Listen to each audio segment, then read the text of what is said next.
নমস্কার। খবরের অন্তরালের খবর নিয়ে ক্যালকাটা ডায়ালগস থেকে আমি মনোজ দাস। গত পরশু ঢাকা সেনানিবাসে সেনা দরবার আহ্বান করেছিলেন সেনাপ্রধান ওয়াকারুজ্জামান।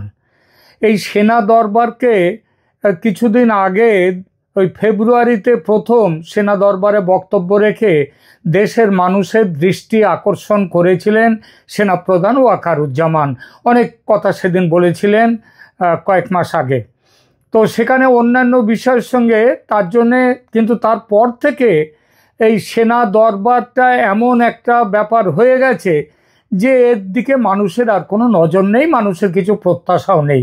তবু গত পরশু ঢাকা সেনানিবাসে যে দরবার আহ্বান করেছিলেন সেনাপ্রধান ওয়াকারুজ্জামান, সেখানে অন্যান্য বিষয়ের সঙ্গে দেশের মধ্যে বিশেষ করে সরকার সমর্থক ছাত্র এবং অন্যরা যেভাবে সেনা ও সেনাপ্রধান বিরোধী বক্তব্য রাখছেন সেই বিষয়ে খুবই নরম মনোভাব নিয়ে তাদের ক্ষমা করে দিয়েছেন সেনাপ্রধান। অপরিণত ও অল্প বয়স্ক, মানে অল্প বুদ্ধি বিবেচনায় এসব মারাত্মক মন্তব্য করার পরও তাদের বিরুদ্ধে ব্যবস্থা না নিয়ে কি সেনাপ্রধান উচিত কাজ করলেন? ব্যারিস্টার ফুয়াদ নামে এবি পার্টির এক নেতা সেনাপ্রধানকে কুকুর বলেও পার পেয়ে গেছেন। যাদের সেনাপ্রধান অপরিণত কম বয়সী বলে ক্ষমার কথা বলছেন, তারাই কিন্তু গত বছর 5 আগস্টে ঢাকা সমেত সারা দেশকে লণ্ডভণ্ড করে কয়েক হাজার খুন জখম করে শেখ হাসিনাকে দেশ থেকে তাড়িয়েছিল। সেনাপ্রধানের কথা মানলে এটাও মানতে হয় যে অপরিণত অল্প বুদ্ধিরাই হাসিনাকে দেশ থেকে তাড়িয়েছে। তাই তো, সেটাই তো বোঝায় যে ওরা অল্প বয়স্ক, অল্প বুদ্ধি, এসব কথায় গুরুত্ব দিতে নেই। তাহলে শেখ হাসিনাকে যে দেশ থেকে তাড়িয়েছে যারা আন্দোলন করে, তাদের ক্ষেত্রে বলতে হয় যে এই অপরিণত এবং অল্প বুদ্ধিরাই হাসিনাকে দেশ থেকে তাড়িয়েছে। আর শুধু তো এটাই নয়, এই অল্প বুদ্ধি এবং অপরিণতরা এরাই এখন দেশের ভাগ্য নির্ধারণ করছে। সংবিধান পাল্টাতে হবে, এটা করতে হবে, ওটা করতে হবে, জাতীয় সঙ্গীত বন্ধ করতে হবে, 71-এর স্মৃতিকে মুছে ফেলতে হবে, ইত্যাদি ইত্যাদি। এই প্রেক্ষিতে সেনাপ্রধানের এই বিষয়টিকে এতটা হালকা করে দেখাটা দেশ ও জাতির পক্ষে ভয়াবহ ভবিষ্যতের ইঙ্গিত দিচ্ছে কিনা, এই বিষয়টি নিয়ে আজকের আমার এই প্রতিবেদনে যাওয়ার আগে একটি ছোট্ট নিবেদন করব। রাজনীতি ও প্রতিদিনের বেঁচে থাকার লড়াইয়ে বিপর্যস্ত জীবনে মুক্তির সাধনে গল্প বলা, গল্প শোনা, আর সে গল্প যদি ভূতের হয় তাহলে তো কথাই নেই। এই কথাটি মাথায় রেখে ক্যালকাটা ডায়ালগস শুরু করেছে একটি ভৌতিক গল্পের চ্যানেল, নাম প্রেত ভূমি। নতুন ধরনের ফাটাফাটি ভয়ের গল্পের চ্যানেল প্রেত ভূমি। ইউটিউবে ইংরেজি অক্ষরে একটানা প্রেত ভূমি লিখলেই পৌঁছে যাবেন চ্যানেলে। গল্পগুলো লেখায় মনোজ দাস, পাঠে সুচিস্মিতা। একবার শুনেই দেখুন, আশা করি ভালো লাগবে। আর একটা কথা, গল্প আপনারাও লিখে পাঠাতে পারেন, এমনকি গল্প পাঠ করে পাঠাতে পারেন তার অডিও রেকর্ডিং। আমরা সেটা ঠিকঠাক হলে আমরা প্রচার করব। পাঠান এই হোয়াটসঅ্যাপ নম্বরে 9330838815। আবার একবার বলছি, ইন্টারন্যাশনাল কোড +91, তারপরে 9330838815। যেভাবে ক্যালকাটা ডায়ালগসের পাশে দাঁড়িয়েছেন আপনারা, সেভাবে দাঁড়ান প্রেত ভূমির পাশে। এবার আসি আজকের বিষয়ে। প্রথমে দেখা যাক বাংলাদেশ সেনাপ্রধানের দরবারে ক্ষমার বক্তব্যটা কি তার পেশাদারিত্বের পরিচয় বহন করে, আর এটা কি তিনি যেটা করেছেন অর্থাৎ ক্ষমা, এটা কি জাতীয় নিরাপত্তার পক্ষে ভালো? প্রথমে এই প্রশ্নটি দেখি। গত পরশু ঢাকা সেনানিবাসে সেনাপ্রধান যে তার বক্তব্য বাংলাদেশের রাজনৈতিক ও নিরাপত্তা অবস্থার জন্য উদ্বেগজনক দিকগুলি তুলে ধরেছে। তার ওই যে তারা বয়সে তরুণ ও বড় হলে ভুল বুঝতে পারবে ও লজ্জিত হবে, এই মন্তব্যের মাধ্যমে সেনাবাহিনী ও সেনাপ্রধানের বিরুদ্ধে কঠোর সমালোচনাকারীদের ক্ষমা করে দেওয়ার যে অবস্থান সেনাপ্রধান নিয়েছেন তা কিন্তু গভীর উদ্বেগের বিষয়। কেন উদ্বেগের বিষয়? তাহলে আমাদের যেতে হবে সমস্যার মূল চরিত্রে।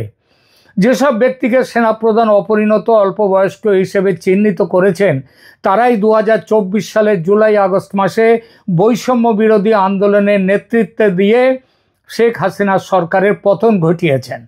এই যুক্তিতে যারা একটি সরকারের পতন ঘটাতে সক্ষম তাদের অপরিণত বলে দায় মুক্তি দেয়া একটি স্ববিরোধী অবস্থান। এবি পার্টির নেতা ব্যারিস্টার ফুয়াদের মতো ব্যক্তিরা সেনাপ্রধানের বিরুদ্ধে চরম কটূক্তি করেও পার পেয়ে যাচ্ছেন, যা প্রতিষ্ঠানগত কর্তৃত্বের ক্ষতি করছে ভয়ঙ্করভাবে। এছাড়া এবার দেখে আইনি ও শাসনগত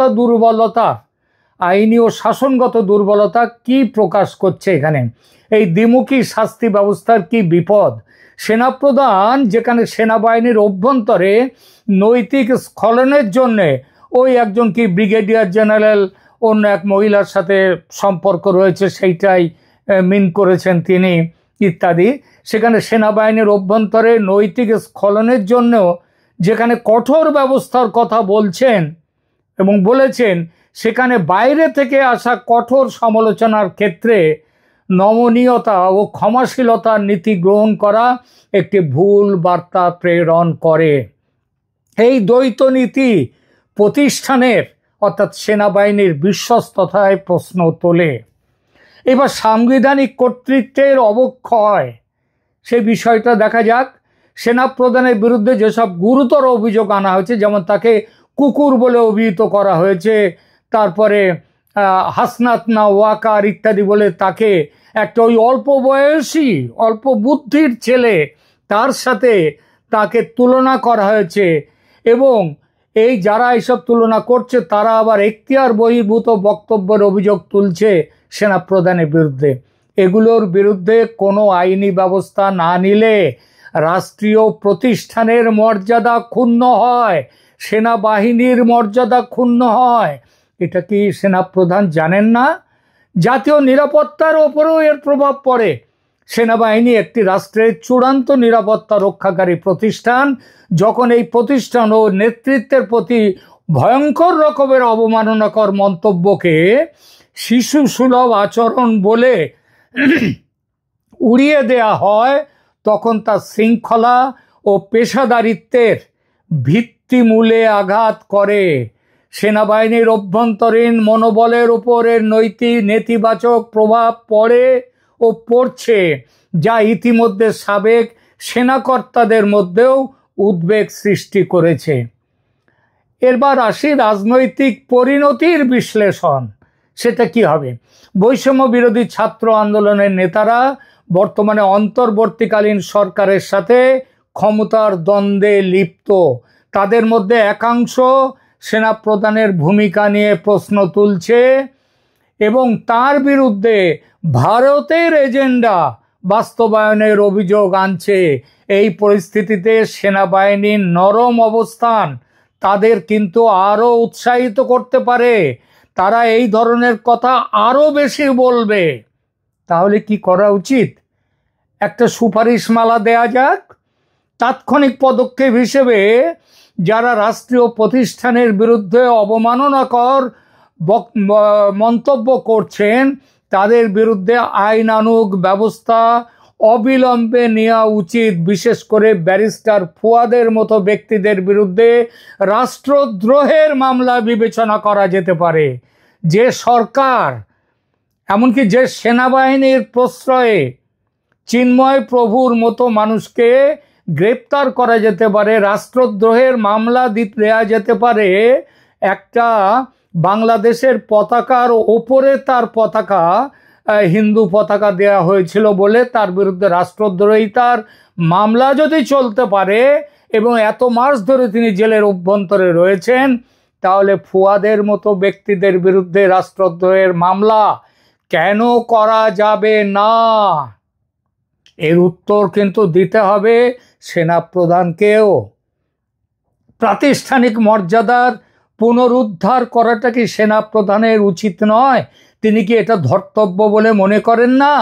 সেনাবাহিনীর পেশাদারিত্ব ও মর্যাদা রক্ষায় একটা স্পষ্ট নীতিমালা আছে এবং সেটা নতুন করে সবার সামনে আনা দরকার, যেখানে কোনো ধরনের অবমাননাকর আচরণের জন্য কোনো ক্ষমার নীতি প্রযোজ্য হবে না। সব জায়গায় কি ইনডেমনিটি দিয়ে পার করা যায়? আওয়ামী লীগের নেতা কর্মীদের তাদেরকে খুন করে, পুলিশ খুন করে ইনডেমনিটি পাওয়া যেতে পারে, কিন্তু সেনাবাহিনীকে তার বিরুদ্ধে এইসব কথা বলে ইনডেমনিটি দেয়া, তাহলে দেশের আর থাকলোটা কি? অবশ্য কিছুই নেই। তাহলেও এই প্রশ্নগুলো তো উঠছেই ওয়াকারুজ্জামানের বিরুদ্ধে। বর্তমান পরিস্থিতিতে দেশের সব প্রতিষ্ঠানের মধ্যে সমন্বয় ও পারস্পরিক সম্মানবোধ প্রতিষ্ঠা করা জরুরি। 5 আগস্টের গণ অভ্যুত্থানও বলা যায় অথবা ষড়যন্ত্রও বলা যায়, আপনারা যার যেটা খুশি সেইটা বলবেন। তো সেই 5 আগস্টের ঘটনায় যারা ভূমিকা পালন করেছেন, তাদের এই ছাত্র জনতা করেছে, তারা যদি কাউ করে থাকে তাহলে তাদের তো গঠনমূলক কাজে নিয়োজিত রাখার পাশাপাশি প্রতিষ্ঠানগত শৃঙ্খলা বজায় রাখার চেষ্টা, সেটা রাষ্ট্রশক্তি এবং সেনাবাহিনীর তো করা উচিত। যে তরুণ প্রজন্ম একটি সরকারের পতন ঘটাতে পারে, তাদের অপরিণত বলে অবহেলা করাটা কৌশলগত ভুল শুধু নয়, এটা আত্মঘাতী ভুল। কারণ এরা আরও সাহস পাবে পরিবর্তে। সুতরাং এদেরকে কি করা উচিত? তাদের যদি শক্তি তাদের আছে, তাদের কিছু শক্তি তো আছে, এটা অস্বীকার করার কোনো জায়গা নেই।